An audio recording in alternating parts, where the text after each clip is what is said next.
आज हम सीखते हैं झूठे शिक्षकों की भ्रष्टता। भाई जो झूठे शिक्षक होते हैं वो कैसे भ्रष्ट हो जाते हैं, किस तरीके से वो भ्रष्टता में चले जाते हैं। एक ही वचन को से बात करेंगे, प्रभु हमको आशीष करे। दूसरा पतरस उसका 2 अध्याय उसका 12 वचन आप अपनी बाइबल में निकाल सकते हैं, आपको दिख रहा है ना। तो इसमें है ना जो 12 वचन है इसमें हम पढ़ते हैं, पर ये लोग निर्बुद्धि पशुओं ही के तुल्य हैं, जो पकड़े जाने और नाश होने के लिए उत्पन्न हुए हैं, और जिन बातों को जानते ही नहीं उनके विषय में औरों को बुरा भला कहते हैं, वे अपनी सड़ाहट में आप ही सड़ जाएंगे। किन के बारे में बात हो रही है?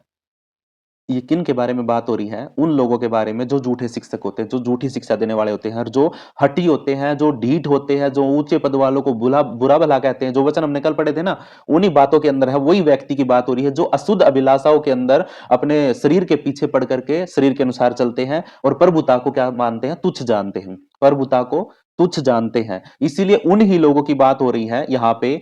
वह पर ये लोग निर्बुद्धि पशुओं ही के तुल्य है, मतलब जो मूर्ख पशु होते हैं ना, पशुओं के समान, ये मूर्ख लोग पशुओं के समान हैं, जो पकड़े जाने और नाश होने के लिए उत्पन्न हुए हैं। मतलब इन लोगों का ये लोग धरती के ऊपर आए ही इसलिए हैं कि ये मतलब ये कुछ नुकसान करे, कुछ पाप करे, बुराई करे, और फिर इनका नाश हो जाए, बस इतना ही इनका। देखो जो यीशु मसीह का जो चेला था, क्या नाम था उसका, जिसने यीशु मसीह को पकड़वाया था? उसका नाम यहूदा इस्करियोती नाम था। अब वो व्यक्ति यीशु मसीह का चेला बना, क्या प्रभु को पता नहीं था कि मैं किसको चुन रहा हूं? प्रभु को सब पता था, लेकिन उस व्यक्ति का होना बहुत जरूरी था। अगर वो व्यक्ति नहीं चुना जाता उस टाइम पे उसके चेलों में, तो फिर यीशु मसीह को कौन पकड़वाता? हालेलुया। लेकिन अगर वो चुन भी लिया है प्रभु ने, तो लेकिन फिर भी उसको इतना तो समझ में आना चाहिए था कि भाई यीशु मसीह पश्चाताप को ग्रहण करता है। अगर मैं मरने से अच्छा, अगर पतरस ने भी तो पश्चाताप कर लिया था, आपको पता है ना। जब पतरस ने 3 बार यीशु मसीह का मना किया, तो उसने क्या कर दिया था? उसने 3 बार मना करने के बाद भी, प्रभु का इनकार करने के बाद भी उसने पश्चाताप किया, वो रोया, बिलखा, और उसने याद किया सारी बातों को, प्रभु ने क्या-क्या बात बोली थी, और फिर उसने क्या बोला? प्रभु हमें माफ कर। रोया, रो के प्रार्थना की, पश्चाताप किया, और प्रार्थना करने के बाद, पश्चाताप करने के बाद प्रभु ने उसको माफ किया, और उसी व्यक्ति के ऊपर परमेश्वर ने कलीसिया को स्थापित किया। और आज पतरस के द्वारा कितनी बड़ी सेवकाएं चल रही है, आप सोच के देखिए। हालेलुया। लेकिन एक यहूदा भी तो प्रभु ने चुना था, उसने भी प्रभु को पकड़वाया था। उसका विवेक कितना खराब होगा, कितना टूटा, उसने सुसाइड कर लिया। आई बात समझ में? वो कुछ मूर्ख लोग हैं ना, वो आए ही इसलिए हैं कि उनका नाश हो, वो नाश हो, लेकिन वो किसी के गिरने का कारण भी बनते हैं। हालेलुया। यहूदा से बहुत से लोगों को सीख मिलती है कि यहूदा जैसा हमें नहीं बनना है। हालेलुया। वो लोग है ना, दूसरे लोगों को सीख दिलाने के लिए आते हैं। लिखा, जो पकड़े जाने और नाश होने के लिए उत्पन्न हुए हैं, और जिन बातों को जानते ही नहीं उनके विषय में औरों को बुरा भला कहते हैं। उनको खुद बुद्धि नहीं है, खुद समझ में नहीं है। कुछ लोग ऐसे होते हैं, उनको खुद नहीं पता कि वो किस चीज का प्रचार कर रहे हैं, किस बात के लिए उन्होंने टॉपिक उठाया है। कुछ लोगों का पता ही नहीं होता कि भाई मैं बाइबल में से वचन कौन सा पढ़ रहा हूं और मेरी गाड़ी किधर चली गई है। और वो जिन बातों को जानते ही नहीं है उनके विषय में औरों को बुरा भला कहते हैं। वो कहते हैं कि भाई मतलब वो तो ये सिखा रहा है, वो ये सिखा रहा है, उसने ये बात बोली है, बाइबल में ये लिखा है, वो ये नहीं फॉलो करता। बस उसका काम यही है कि भाई दूसरे को बुरा कहो, उसको भला कहो, उसको बुरा करो। वो है ना दूसरों की आंखों का तिनका देखता, लेकिन अपनी आंखों का लट्ठा उसको नजर नहीं आता है। अपनी कमियां कभी किसी को नजर नहीं आती है। वे अपनी सड़ाहट में आप ही सड़ जाएंगे। वो लोग जो लोग क्या करते हैं? निर्बुद्धि है, जो हठी है, जो ढीठ है, जो जो प्रभुता को तुच्छ जानते हैं, और जो अशुद्ध अभिलाषाओं के पीछे, शरीर के पीछे के अनुसार चलते हैं, और जो जिनके ऊपर परमेश्वर का दंड और उसका न्याय उनके ऊपर आने वाला है। हालेलुया। वो लोग, उन लोगों के बारे में बात हो रही। क्या आप उनमें से तो नहीं है? क्या आप में से कोई ऐसा तो नहीं है? क्या आपका कोई अगवा ऐसा तो नहीं है जिससे आप सुन रहे हैं कि भाई वो ऐसी तरीके से मतलब होने वाला हो? आपको है ना प्रभु से इस तरीके से बात करनी है कि प्रभु अगर मेरे जीवन में ऐसी कोई कड़वाहट, कोई बात है कि मेरी वजह से कोई लोग ठोकर खा रहा है, या मेरी बातों से कोई लोग ठोकर खा रहा है। अभी अजय भाई ने एक बात बताई कि भाई मतलब हमारी जुबान किसी के मृत्यु का कारण भी बन सकती है। हम अपने मुंह से कोई ऐसा शब्द निकाल दे जिसको कोई सहन ना कर पाए, और सहन ना करने की वजह से क्या पता वो सुसाइड कर ले, वो मर जाए। क्या पता वो कौन सा कदम उठा ले आपके एक शब्द को सुन करके। ठीक है। तो कहने का मतलब क्या है कि हमें परमेश्वर से प्रार्थना करना कि पिता मेरे अंदर ऐसी कोई बुराई ना हो, मैं उन निर्बुद्धियों के समान ना हूं, मैं यहूदा इस्करियोती की तरह अपने आप को इतना मतलब बुराई में ना लेके जाऊं कि मुझे सुसाइड करना पड़े। अपने आप को इतना बुराई में मत लेके जाइए कि प्रभु आपको माफ भी ना कर पाए। हालेलुया। तो जैसे पतरस ने माफी मांग ली थी, जैसे पतरस ने अपने पापों का, अपनी बुराई का पश्चाताप कर लिया था, वैसे ही अगर हमारे में भी अगर कोई अभी भी कोई बात है ऐसी, तो अभी ये समय है, हम है ना पश्चाताप कर सकते हैं अपनी बुराइयों से, उनको त्याग सकते हैं, उनको छोड़ सकते हैं, हम हट ही ना रहे। अभी भी मतलब अगर हमारे अंदर हट है तो भाई नहीं, मैं नहीं बोलूंगा, मैं नहीं बताऊंगा। क्यों बताऊं? कुछ बातें हैं, कुछ हट ही ऐसे होते हैं कि वो बोलना ही नहीं पसंद करते हैं, वो ढीठ हो गए हैं। लेकिन प्रभु का वचन कहता है कि तुम्हें बोलने के लिए जुबान दी गई है, बोलो, लेकिन आशीष देने के लिए, श्राप देने के लिए नहीं। कुछ ऐसे शब्द बोलने के लिए जो प्रभु की आशीष को घोषणा करे, इन शब्दों को बोलने के लिए आपको ये जुबान दी गई है, परमेश्वर की महिमा करने के लिए दी गई है। हालेलुया। प्रभुता को तुच्छ नहीं जानना है। वो लोग जो प्रभुता को तुच्छ जानते हो, अधिकार को जो तुच्छ जानते हैं, जो व्यर्थ समझते हैं कि भाई कोई हमारे ऊपर अधिकारी हो या ना हो, तो ऐसे लोगों से, ऐसी चीजों से हमने बचना है। ये बुराइयां हमारे जीवन में नहीं होनी चाहिए। प्रभु आपको आशीष करे। इसी वचन के अनुसार के द्वारा हम प्रभु का धन्यवाद करते हैं, और आइए हम छोटा सा प्रार्थना करते हैं। प्रभु हम सबको आशीष करे। ठीक है, अपनी आंखों को बंद करिए। प्रभु आपको आशीष करे। धन्यवाद प्रभु आपका, पवित्र आत्मा आपका धन्यवाद इस वक्त के लिए खुदावन प्रभु। आज हमने जो भी छोटे से वचन के द्वारा खुदावन हमने जो भी सीखा प्रभु, जो बात भी हमें समझ में आई खुदा, उस बात को प्रभु परमेश्वर हमारे हृदय में हम रिसीव करते हैं। और खुदावन हम उन हठी व्यक्तियों की तरह नहीं है जो अपनी बातों पर डटे रहते, हटे रहते, घमंड के अंदर बैठे रहते हैं कि भाई ना, मैं तो ये करूंगा, मैं क्यों परमेश्वर का धन्यवाद करूं, क्यों मैं उनका आदर करूं, क्यों मैं किसी के नीचे काम करूं। बहुत सी बातें, कुछ हट होते हैं लोगों के अंदर। कुछ लोग अपनी बुराइयों को लेकर के हठी बने रहते हैं, नहीं छोड़ते हैं, नहीं त्यागते हैं। कुछ लोग अपने मुंह को बंद करके रखते हैं, बोलते ही नहीं है। जब परमेश्वर का वचन बोलने के लिए बोला गया है तो बोलना चाहिए, प्रार्थना करने के लिए बोला है तो प्रार्थना करना चाहिए, आराधना के लिए बोला है तो आराधना करना चाहिए। प्रभु आप सब, प्रभु हमें तू इतनी बुद्धि दे, समझ दे, ताकि हम खुदावन इस वक्त हम आपकी हजूरी में, आपकी उपस्थिति में है, और इस वचन को अपने हृदय में लाते हैं खुदा। और आपसे विनती करते हैं कि आप हमारी अगुवाई करें, रक्षा करें, सहायता करें। इस प्रार्थना को हमारे उद्धारकर्ता मुक्तिदाता प्रभु यीशु के पवित्र सामर्थी नाम से मांगते हैं। आप सब बोलिए आमीन।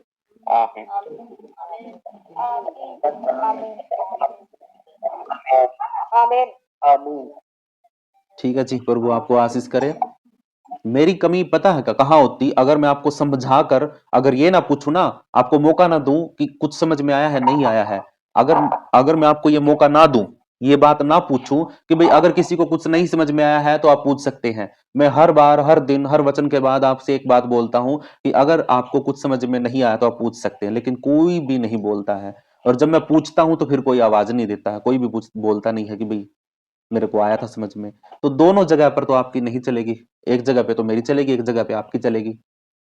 ठीक है, जब आपको पूछने का समय है तो मैं बोलूंगा, और जब मेरा पूछने का समय होगा तो फिर आपने बोलना पड़ेगा। ठीक है, ये थोड़ा सा ध्यान रखना आप आगे से। पर वो आपको आशीष करे। और अगर किसी की गवाही है तो आप गवाही दे सकते हैं। जय मसीह की पास्टर जी। हाँ सिस्टर, जय मसीह की। सभी भाई बहनों को जय मसीह की।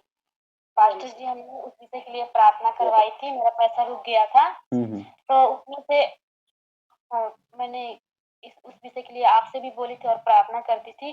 परमेश्वर की कृपा से मेरे पास कुछ पैसे आ गए हैं जो रुके थे। Hallelujah, hallelujah. सारे लौटाएगा प्रभु। मुझे पता है, वो हमारे लोग, हमारे पैसे है ना, कोई मार नहीं सकता, कोई खा नहीं सकता। हमारे पैसे कहीं फंस नहीं सकते। ठीक है, फंस भी जाएंगे तो कुछ दिन के लिए वो राजी हो लेगा, खुश हो लेगा, लेकिन उसको देने पड़ेंगे।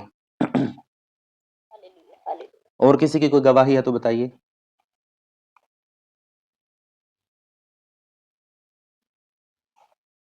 ठीक है, तो हम आइए प्रार्थना करते हैं। है क्या पास्टर जी? हाँ सिस्टर बताइए।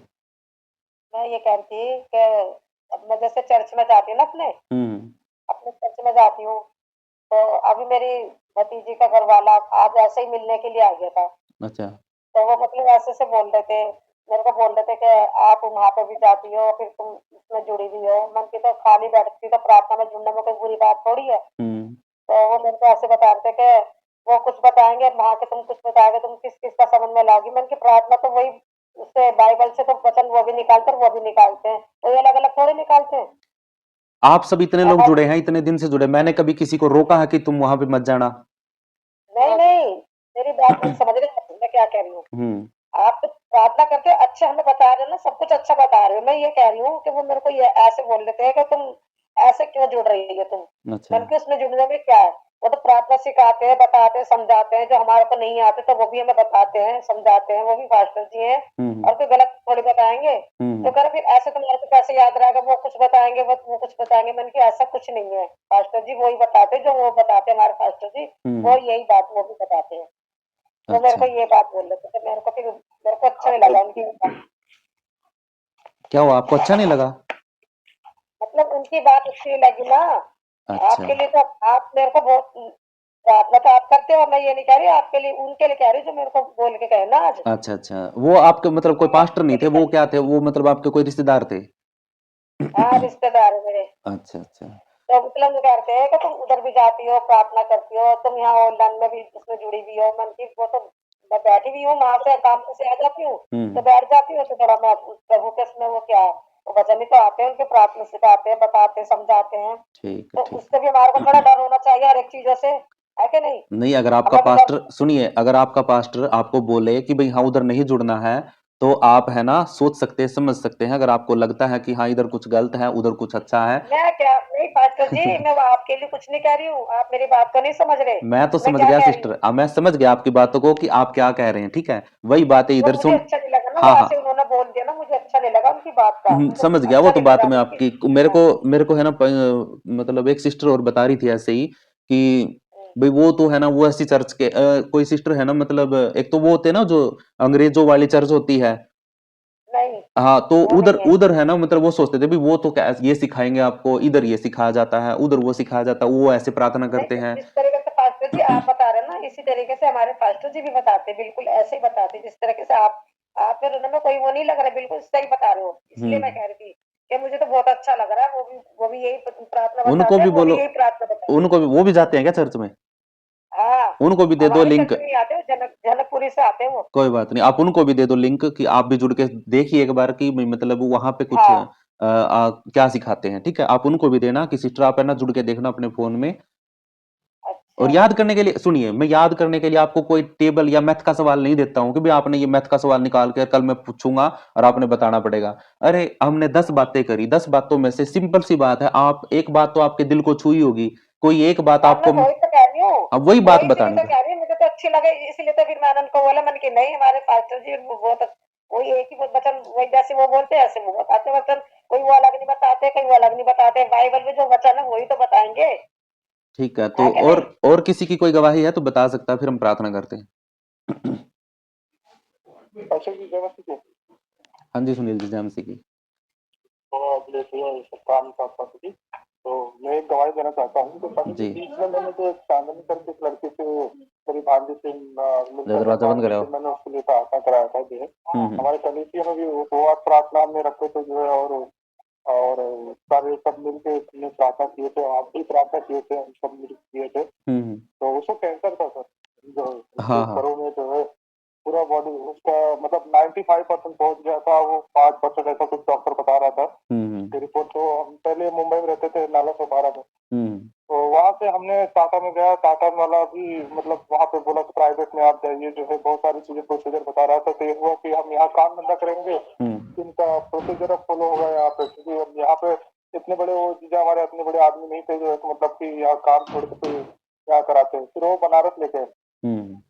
और बनारस लेके गए, वहाँ पे ट्रीटमेंट उसका चालू हुआ, और हमने प्रार्थना की आज परमेश्वर को उसमें वो क्या ये कुछ कहता है ना, कीमो कीमो करके ऐसा कुछ रहता है जो है। हम्म। तो उसके सरों का पूरा बाल भी गायब हो गया था पूरी तरीके से। हम्म। तो आज परमेश्वर ने पूरे तरीके से उसको चंगा कर दिया जो है, उसका बाल भी रिटर्न आ गया जो है। यस, तो हालेलुया। परमेश्वर को बहुत बहुत धन्यवाद देता हूँ। प्रभु का बहुत बहुत धन्यवाद, वो बड़ी अद्भुत गवाही है, प्रभु आपको आशीष करे, उस भाई को भी। और बाकी जी, और हालेलुया। डॉक्टर खुद बता रहा था कि बच्ची बस मतलब 2-4 दिन के ऐसे है मेहमान जो है, और हम्म। ज्यादा दिन नहीं, मतलब उसके समय वो बहुत बहुत मतलब बहुत ज्यादा कैंसर की चुका था। हाँ, स्टेज लेकिन पार हमारा हो गई होगी ना, परमेश्वर कोई जो एक दो तीन स्टेज होती है इसकी, जो तो उनको लगा होगा कि भाई हाँ। वो बच्चे प्रॉपर मैंने बात तो नहीं कर पाया, लेकिन आज उन्होंने फोटो भी भेजे थे उस बच्ची का जो है, और पूरी तरीके से मतलब एकदम चंगा हो गई, और उसने खुद मुझसे बात करी, हाँ मामा मैं एकदम ठीक हूँ जो है, क्या कैसा। अच्छा, तो अच्छा, मुझे अच्छा। बहुत अच्छा लगा, और ये फिर मैं परमेश्वर को लाख नहीं, लाख बहुत धन्यवाद अच्छा, देता बहुत अच्छा। सुनील, बहुत अच्छा, मतलब एक अच्छी गवाही है, पर वो सच में अद्भुत रीति से काम करता है। हूँ। आजकल जी हाँ जी। मेरे बेटे के लिए, रवि के लिए प्रार्थना करना, उसकी शादी के लिए। वो 34 साल का होने पे आ रहा है, उसके लिए प्रार्थना करना। रवि, रवि नाम है उसका। ठीक है, हाँ रवि। ठीक है सिस्टर, अभी करते हैं तो प्रार्थना। आप लोग इतना मत जो अभी आप लोग अंदाजा आप लगा सकते हो कि कैंसर था, लास्ट स्टेज पे था वो बच्ची, और फिर भी परमेश्वर ने वहां से बचा के लाए जो है। तो ये सब चीजें हैं, नहीं, कोई वो दोहराई तुम नहीं करो, है, विश्वास कोई शक करो। नहीं है। प्रभु है ना अद्भुत देखो काम करता है। जो परमेश्वर आवाज देके मुर्दों को कब्र में से उठा के लेके आ सकता है, तो कैंसर तो उसके लिए चुटकियों का काम है। लेकिन विश्वास के ऊपर होता है ब्रदर। पता है क्या बात है, बिना विश्वास के है ना प्रभु भी उतर के आ जाएगा ना। प्रभु खुद भी बोलेगा कि हाँ, प्रभु जिसको भी चंगा करता था उसको एक बात बोलता था, क्या तू विश्वास करता है क्या मैं तुझे चंगा कर सकता हूँ? अब वो कहता था हाँ प्रभु मैं विश्वास करता हूँ कि आप मुझे चंगा कर सकते हैं। तुरंत वो चंगा होता, जा तेरे विश्वास ने तुझे चंगा किया, पर वो ऐसे करके भेज देता था। आई बात पास्टर समझ जी, में? वो लड़की पूरी फैमिली कलिसियम जाते थे जो है नाला सुपारा के, और वो हाँ, लड़की जाके वहाँ झाड़ू पोछा साफ सफाई सब करते थे, कलिसियम सबसे पहले पहुंचते थे। तो उसका विश्वास था कि मतलब ऐसा था उसके घर वाले को नहीं, और ज्यादा कुछ पैसा भी नहीं पास्टर जी, कोई हाँ, प्रॉब्लम नहीं, ऐसा बहुत पैसा लग गया ऐसा नहीं कि मतलब कैंसर वैंसर ज्यादा, तो आपको पता है कितना हाँ, हाँ, पैसा हाँ, बहुत लगता है ज्यादा सारी चीजें ट्रीटमेंट ठीक होते आईसीयू में तो। रहता है वो। लेकिन ऐसा कुछ भी नहीं है, ऐसा कुछ नहीं हुआ, मतलब आप समझ लीजिए कुल हम्म। मिला के 20-30 हजार के अंदर जो है ये अच्छा, चीजें जो आने जाने में इधर उधर खर्चा, बस इतना ही है, बाकी कोई विशेष नहीं ऐसा हुआ है पास्टर जी। हालेलुया, प्रभु का बहुत बहुत धन्यवाद हो। अरे अभी तो मुंह हालेलुया खोल लो सारे के सारे, एक बार हालेलुया ही बोल दो सारे के सारे। हालेलुया हालेलुया बिल्कुल। हमारी चर्च के तो मुंह पे है ना हालेलुया। शैतान ने है ना बंधन बांध के छोड़ दिए, मुझे समझ में नहीं आ रहा। इतनी पास्टर जी जय मसीह, मेरा भी गवाही है। हाँ बोलिए। पास्टर जी कल तो मैं गवाही आपको बताया था कि जॉब के लिए, जॉब तो मेरा लग गया, लेकिन जो हाँ जॉब मेरा लगा है हाँ, वहाँ पे मेरा ड्यूटी टाइमिंग बढ़ गया है, और मुझे ना उधर थोड़ा सुनसान एरिया पड़ता है।